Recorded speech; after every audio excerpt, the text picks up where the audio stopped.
Düşüyorum. Ne yapıyorsun? Düşüyorum. Kesiyor musun? Düşüyor musun? Evet düşüyorum. Nereden düşüyorsun? Burada korkuyordum. Hı. Ne yapıyorsun sen şimdi? Atıyorum çöpün. Niye atıyorsun? Hadi bu böyle yapmak istiyordum. Ne? Hı.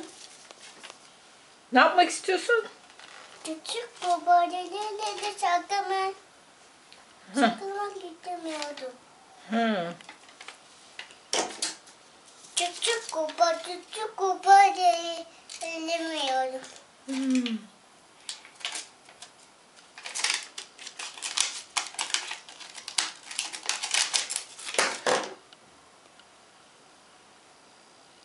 Bu oldu. Ay, uf acıyor mu? Evet acıyor.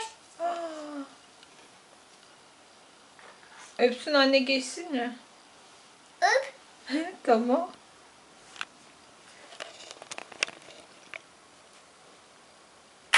Gitti mi? Evet. Gitti.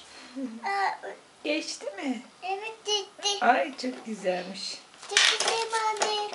Rica ederim kızım.